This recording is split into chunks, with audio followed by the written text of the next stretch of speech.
What is up, everyone? OG over here from PlayerEssence, and welcome to the video feature that I have here for you guys. Today, we're going to be talking about the 3 most important 2018 Nintendo Switch exclusive RPGs, okay? And I know that's a lot to take in, but there are 3 games that I want to highlight. 1, because I love talking about RPGs, and 2, because these games are not necessarily the prototypical games that sell a ton of copies. So it's going to be very important to see how these games do on the market to show the publishers that Nintendo Switch fans are willing and want these style of games. So let's go ahead and get into the first title here, and that is going to be Project Octopath for the Nintendo Switch. This is an exclusive to the system, so that is very important, and it's made by some really qualified and awesome developers. You ever heard of a little game called Bravely Default? Yeah, those guys. Bravely Default, Bravely Second End Layer, they're the ones who are making this game. It's being made on Unreal Engine 4. It has an old school style to it. It really harkens back to the old school RPGs like Chrono Trigger, Secret of Mana,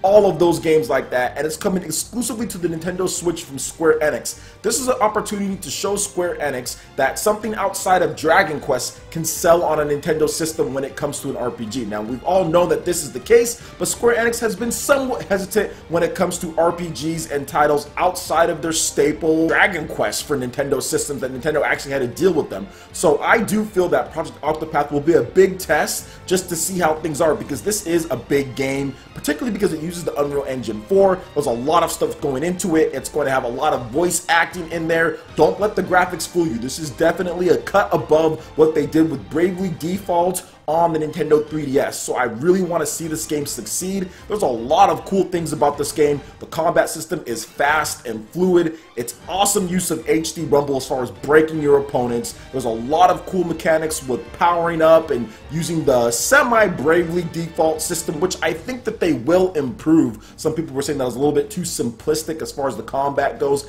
I think that they're going to improve that, and you will be able to have more people in your party when you play the actual game. So this game is going to be very important. I think it's going to do well on the Nintendo Switch. This style, as far as the retro and everything that they're doing, really fits well to a portable screen, in addition to being played on the TV. But I do feel that the portable play is going to be really big and making sure that this game sells well in its homeland of Japan. So what do you guys think about Project Octopath? Let me know your thoughts, and it's definitely one of my most important Nintendo Switch exclusive RPGs for 2018. It's supposed to be coming out around spring or so. Alright, and moving into the next title here, we're going to talk about Shin Megami Tensei 5, the newly announced as far as the title of Shin Megami Tensei 5. Before, it was just Shin Megami Tensei HD Project, and this game might be the most important on this list. It might be. Like I said, I don't have any order, but it might be, because this is Atlus basically saying we're going to give the Nintendo Switch an exclusive Shin Megami Tensei game. And from what I understand, there's no deal or anything that Nintendo has. Now, Nintendo might help out with marketing because Atlus has decided to give this title to the Nintendo Switch,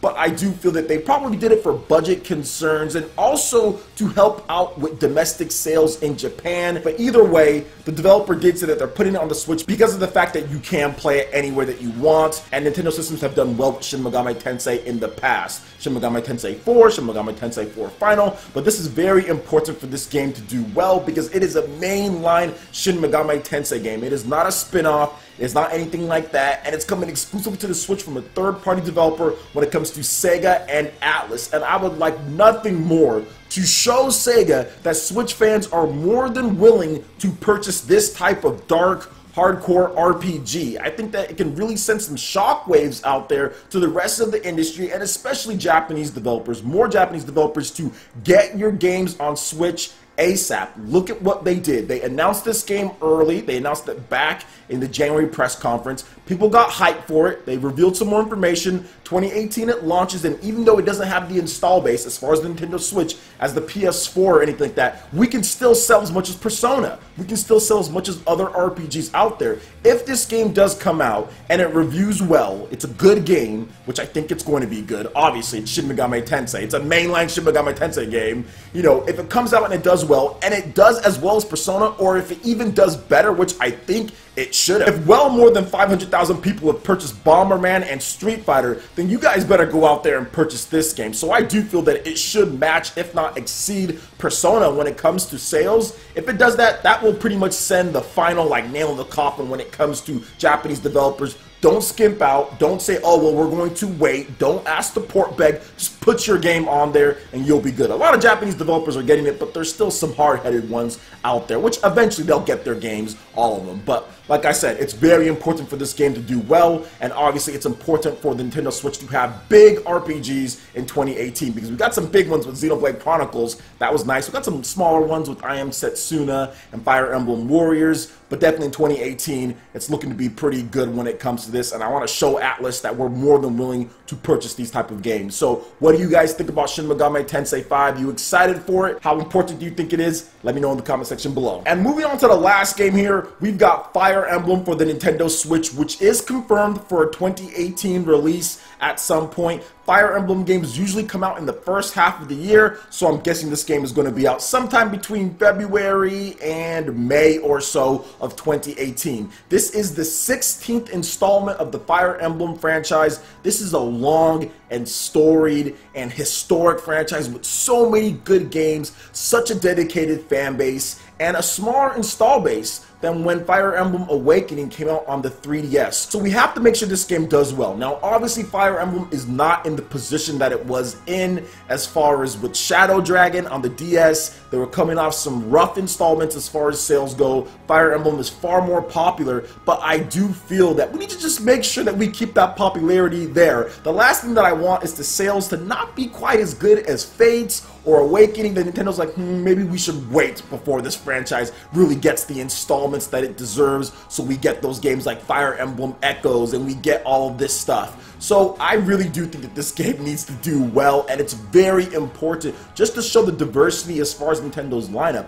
This year there's been an amazing lineup of games. Nintendo has released some awesome stuff, but Fire Emblem is completely different from anything else Nintendo's released. And Nintendo's done a very good job as far as with their 2017 lineup with diversity and making sure there's a lot of different genres, but Fire Emblem is a completely different beast. Yes, it's an RPG, but it's a strategy RPG. It's not like action like Xenoblade. It's not regular turn-based like Shin Megami Tensei or other games Nintendo has done like Pokemon, which the reason why Pokemon isn't on this list is because we don't know if it's confirmed for 2018. We're talking about confirmed titles, but Fire Emblem is a strategy RPG, a genre that's really not super popular, but they were able to make it popular enough, selling multi-millions of copies when it comes to Awakening and when it comes to Fire Emblem Fates. So this one needs to be good, it needs to impress, and I think it's a very important title for Nintendo going forward, just to show that strategy RPGs can still be here, but also to show that people want more of that. If this does well, what if it leads right into an Advanced Wars coming to the Nintendo Switch? Nintendo's like, okay, strategy RPGs are here, this one sold 2-3 million plus, let's get an HD version of Advanced Wars in the house. So I do think that Fire Emblem is really going to be key as far as Nintendo seeing that people do want this style of game even more so, not just like a million copies, guys, like barely scratching it there after like a year or something. We're talking like 2-3 million within like, you know, a year or something like that. And I think that would really show that strategy RPGs can be big, strategy RPGs can make a lot of money, and it's worth the investment to make an amazing Advanced Wars game, because the last one didn't do so well with a huge install base. But we've got HD graphics now, we've got a hybrid system to where you can play on the TV and on the go. Things are completely different, so I do feel that Advanced Wars could be next. So maybe they're even already working on it, who knows. So what do you guys think about my list here, and what are your most important confirmed Nintendo Switch games? I'm pretty sure there's a couple other ones like Dragon Quest and stuff that aren't exclusive, so if you guys have any ones that just aren't exclusive or you feel that need to be added in, let me know about them in the comment section below. I would love to hear your thoughts as far as some important games that you guys think need to do well on the Switch. So let me know about that in the comment section below. Alright, Ninja, that wraps it up for this video here. Go ahead and check out the links in the description below. We've got Facebook, we've got Twitter. Go ahead and give us a like and a follow on our social media. Really helps us spread the content of PlayerEssence across the interwebs in addition to YouTube. Also, make sure you check out our Patreon page, pledge any tier, be entered into win some awesome prizes. Plus, we have Discord voice chat for our live streams in addition to prized eShop tournaments. Also, make sure you check out our brand new YouTube live gaming page and consider sponsoring PlayerEssence. When you do so, it gets you custom themed emotes for the live stream chat. It also gets you entered into my friends list to participate in tournaments. So check out the link in the description below and consider sponsoring PlayerEssence right here on YouTube Gaming Live. Also, make sure you hit that like button if you did like this video. Lets me know you guys want more content like this going forward in the future. And subscribe to PlayerEssence for the latest RPG, Japanese, and Nintendo gaming news. Thank you so much for watching, and we'll catch you ninja for the next video. Peace.